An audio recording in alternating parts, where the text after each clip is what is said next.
Hello guys, welcome to my channel. నేనైతే మా ఊరు స్టైల్లో ఈరోజైతే చేపల పులుసు అయితే ఉండబోతున్నాను. సో ఈరోజు సండే స్పెషల్ అన్నమాట. మీరేం చేసుకున్నారో కామెంట్ చేయండి. సండే స్పెషల్ మా ఊరు స్టైల్లో మస్తు ఉంటుంది. అది కూడా చింతపండు రసం వాడకుండా చేస్తాం. భలే ఉంటుంది అబ్బా. నేనైతే ఇంకా మంచిగా పచ్చిమిర్చి అదంతా ఫ్రై అయినాక onion paste and garlic paste అయితే ఆయిల్లో వేసుకున్నాను.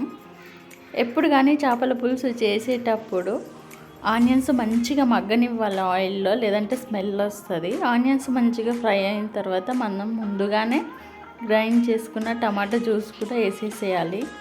రెండింటిని మంచిగా మిక్స్ చేయాలి.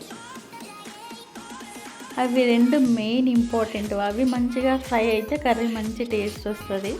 సో కొంచెం ఫ్రై అయిన తర్వాత కొంచెం పసుపు వేసుకోవాలి.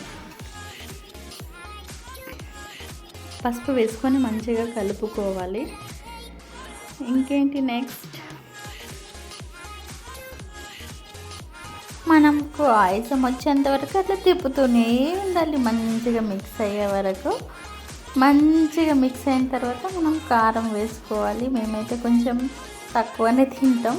మేమైతే ముందుగానే కారంలో కూడా ధనియాలు మిక్స్ పట్టుకుంటాం. సో కొంచెం కారం అయితే సరిపోతుంది. ఎక్కువ స్పైసీ తినరు మా ఇంట్లో. సో కొంచెం సేపు కారం వేసిన తర్వాత ఉడకనివ్వాలి. మంచిగా మూత పెట్టేసి ఒక 5 minutes ఉడకనివ్వాలి.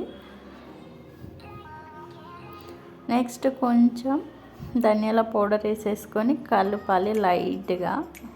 సో కలిపిన తర్వాత నెక్స్ట్ ఇంకేంటి, వాటర్ వేసి సూపుకు సరిపడా వాటర్ వేసి మనం మంచిగా బాయిల్ అవ్వనివ్వాలి. వాటర్ని అయితే మంచిగా ఒకసారి కలుపుకొని మూత పెట్టేసుకోవడమే.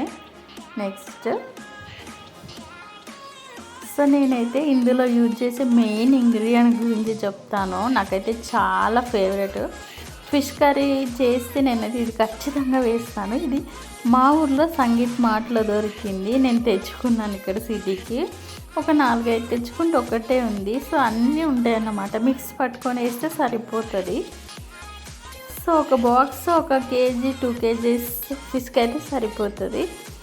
మిక్స్ చేసుకొని మంచిగా వేసుకోవాలి. ఫిష్ వేయకముందే వేసేసుకోవాలి. మనం వేసి మంచిగా కలిపేసుకోవాలి. ఎంత సూపర్ స్మెల్ వస్తుందో ఇది మసాలా వేయంగానే. చాలా బాగా స్మెల్ వస్తుంది. కొంచెంసేపు బాయిల్ అయిన తర్వాత ఫిషెస్ అనేది వేసుకోవాలి.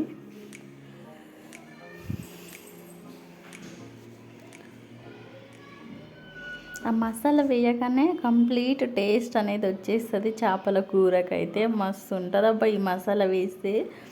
నేనైతే అందుకోసం ఊరు వెళ్ళినప్పుడు కొన్ని పట్టుకొచ్చుకుంటా. సో ఫిష్ కర్రీ చేసినప్పుడు మాత్రమే అవి వాడతానమాట. చాలా మంచి టేస్ట్ వస్తుంది. ఒకసారి ఇట్లా ట్రై చేయండి. ఇంకా 1/2 hour 20 minutes అయిన తర్వాత మంచిగా కొత్తిమీర వేసేసుకుంటే ఇంకా చేపల కూర రెడీ.